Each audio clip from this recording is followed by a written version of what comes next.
Hay textos que no fueron escritos para ser terminados. Hay textos escritos que llegaron hasta cierto umbral y se detuvieron ahí, justo en el borde, como si continuar hubiera costado demasiado, como si algo o alguien hubiera dicho, hasta aquí. Lo que vas a escuchar esta noche es uno de ellos.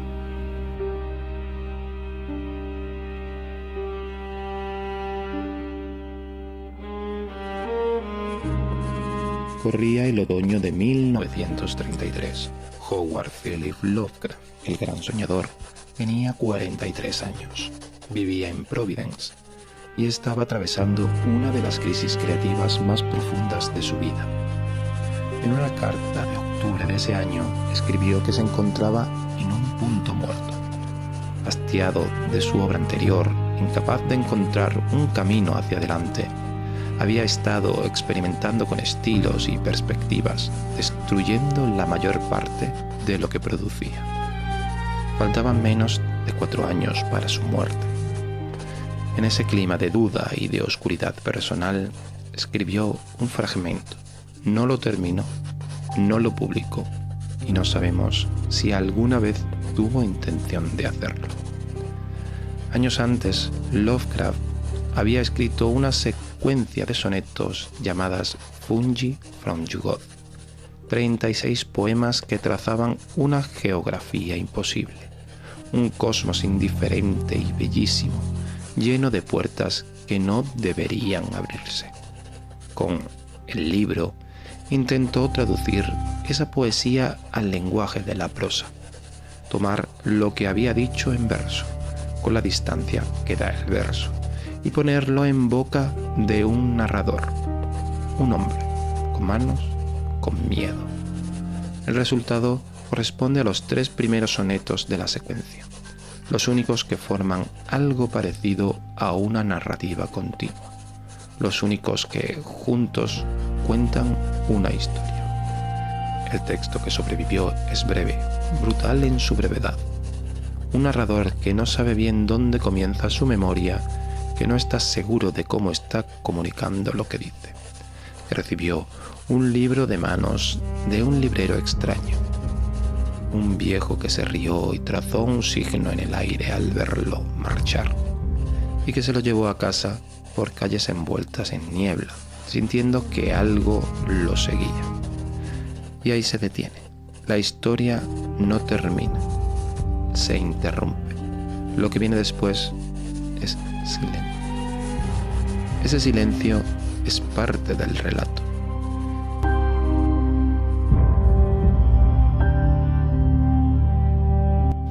Bienvenidos a No le des palomitas a los cuervos, el podcast donde los textos más extraños, más oscuros y más incómodos de la literatura de terror encuentran una voz, o donde una voz los encuentra a ellos, que no siempre es lo mismo.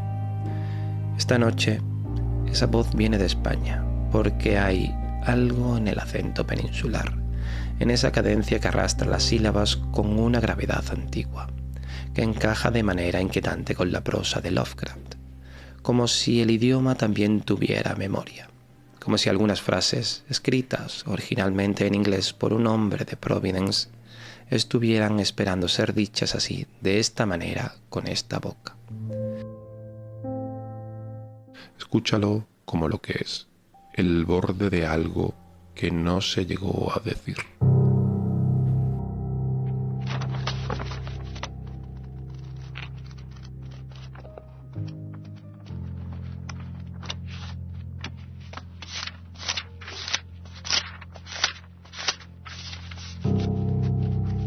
Mis recuerdos son muy confusos. Incluso dudo mucho de cómo empezaron, pues a veces tengo horribles visiones de años que se remontan bastante a mi época, mientras que en otras ocasiones me parece como si el momento actual fuera un punto aislado en una infinidad gris e informe. Ni siquiera estoy seguro de cómo transmito este mensaje. Aunque sepa que estoy hablando, tengo una vaga impresión de que hará falta alguna extraña y quizá terrible mediación para llevar lo que digo a los lugares donde quiero ser oído. Además, mi identidad es increíblemente confusa. Me parece haber sufrido una gran impresión, tal vez como un resultado totalmente monstruoso de las diferentes etapas de mi experiencia única e increíble. Todas estas etapas de mi experiencia, claro está, son producto de aquel libro apolillado. Recuerdo cuando lo encontré en un lugar tenuemente iluminado cerca de aquel sucísimo río oleaginoso donde las brumas se arremolinan siempre. Aquel lugar era muy antiguo y los estantes que llegaban hasta el techo, llenos de volúmenes carcomidos, se extendían interminablemente por habitaciones interiores y nichos sin ventanas. Había además grandes montones informes de libros en el suelo y en toscas arcas, y fue en uno de esos montones donde lo encontré. Nunca me enteré de su título, pues faltaban las primeras páginas, pero al caerse se abrió hacia el final, permitiéndome vislumbrar algo que me hizo temblar. Era una fórmula, una especie de lista de cosas para decir y hacer, que reconocí como algo funesto y prohibido, algo sobre lo que había leído antes en sigilosos párrafos, mezcla de aversión y fascinación, escritos por aquellos extraños exploradores antiguos de los ocultos secretos del universo, en cuyos deteriorados textos me gustaba ensimismarme. Era una llave, una guía a ciertas puertas y tránsitos con los que han soñado los místicos y de los que han hablado en voz baja desde que la raza era joven, y que conducían a libertades y descubrimientos más allá de las 3 dimensiones y ámbitos de la vida y de materia que no son conocidos. Durante siglos ningún hombre se había acordado de su esencia vital, ni sabía dónde encontrarla. Pero aquel libro era muy antiguo, indudablemente. No estaba impreso, sino que la mano de algún monje medio loco había trazado aquellas ominosas frases latinas como unciales de abrumadora antigüedad. Recuerdo cómo el viejo me miró de soslayo y se rió disimuladamente, haciendo un curioso signo con la mano cuando me lo llevé. No quiso cobrarme nada, y solo mucho después supe por qué. Mientras me apresuraba a volver a casa, atravesando aquellas calles portuarias estrechas, tortuosas, invadidas por la bruma, tuve la espantosa impresión de que me seguían sigilosamente unos suaves pasos amortiguados. Las ruinosas casas centenarias situadas a ambos lados parecían reposar una nueva y malsana malignidad, como si se hubiera abierto de repente algún conducto hasta entonces cerrado de conocimiento pernicioso. Parecía que aquellas paredes y gabletes salientes de ladrillo enmohecido y escayolas y vigas fungosas, con ventanas de cristales romboidales como ojos de pez que mirasen de soslayo, difícilmente podían dejar de adelantarse y aplastarme, aunque yo solo había leído un mínimo fragmento de aquella abominable runa antes de cerrar el libro y llevármelo. Recuerdo cómo leí por fin el libro, lívido y encerrado en el desván en el que durante tanto tiempo me había dedicado a hacer extrañas pesquisas. La gran casa estaba muy tranquila, pues yo no había subido hasta pasada la medianoche. Creo que entonces yo tenía una familia, aunque no estoy seguro de los detalles. Y sé que había muchos sirvientes. No sabría decir qué año era exactamente, pues desde entonces he conocido muchas épocas y dimensiones, y todos mis conceptos del tiempo se han disipado y rehecho. Leí a la luz de las velas, recuerdo el incesante goteo de la cera, y de vez en cuando me llegaban repiques desde lejanos campanarios. Yo parecía seguir de cerca aquellas campanadas con especial ampliación, como si temiese escuchar entre ellas alguna nota intrusa muy lejana. Entonces escuché el primer chirrido y forcejeo en la ventana de la buhardilla que daba a los demás tejados de la ciudad. Ocurrió mientras recitaba en voz alta el 9º verso de aquella endecha primitiva, y estremecido supe lo que quería decir. Pues quien traspasa las puertas siempre se granjea un compañero inseparable que le sigue a uno como una sombra, y nunca más podrá estar solo. Yo lo había invocado, y el libro era en efecto lo que yo había sospechado. Aquella noche crucé la puerta a un vórtice de tiempo y visión distorsionados, y cuando la mañana me encontró en la habitación del desván vi las paredes, los estantes y los muebles como nunca los había visto antes. Después de aquello, ya no pude ver el mundo como lo había conocido. Mezclado con la escena presente, había siempre un poco del pasado y un poco del futuro. Y todos los objetos, otrora familiares, me parecían extraños bajo la nueva perspectiva que me proporcionaba mi visión más amplia. Desde entonces, me acompañó un sueño fantástico de formas desconocidas o solo conocidas a medias. Y cada vez que traspasaba una nueva puerta, con menos claridad podía reconocer las cosas de la reducida esfera a la que durante tanto tiempo había estado ligado. Lo que yo veía, nadie más lo veía, y me volví doblemente callado y reservado para que no me creyeran loco.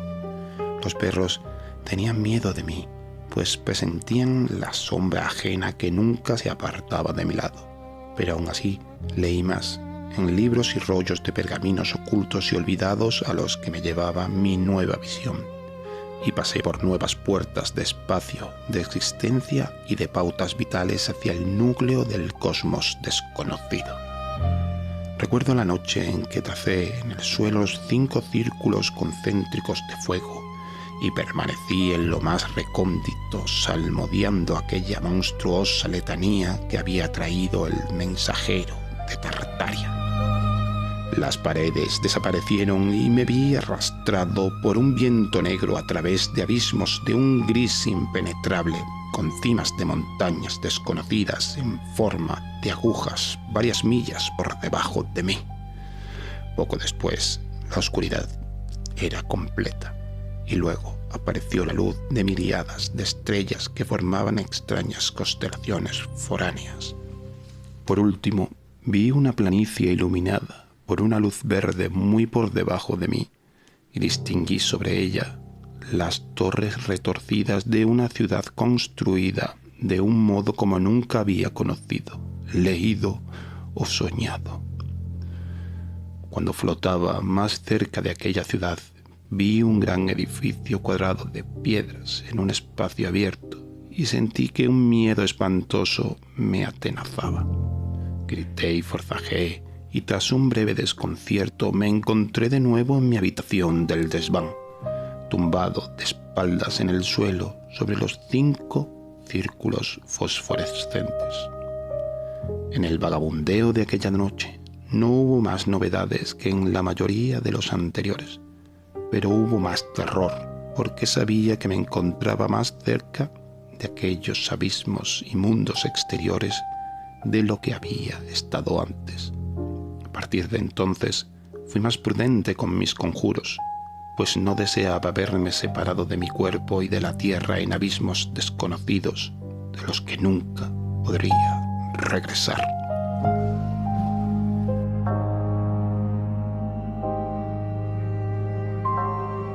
Eso era todo, o casi todo, porque el libro no termina como ya saben. Termina esta grabación, termina este episodio, pero el texto de Lovecraft sigue ahí, suspendido en el mismo punto donde él lo dejó. El narrador encerrado en su buhardilla, el libro abierto, algo esperando al otro lado de la página. Eso me parece lo más honesto que puedo decirles esta noche, que hay preguntas que no tienen respuesta y que a veces lo más aterrador no es lo que se cuenta, sino lo que se calla. Soy José Salas y esto ha sido No le des palomitas a los cuervos, un podcast que vuelve hoy, después de un tiempo, porque hay demasiados textos esperando y los cuervos llevan un rato hambrientos. Si este episodio les llegó de alguna forma, si algo de lo que escucharon esta noche se quedó rondando, se lo agradezco. Esto es lo único que le pido a la literatura de terror, que no deje las cosas exactamente como las encontró. Nos vemos en el próximo episodio, o nos escuchamos, que es más exacto. Y por favor, no le den palomitas a los cuervos.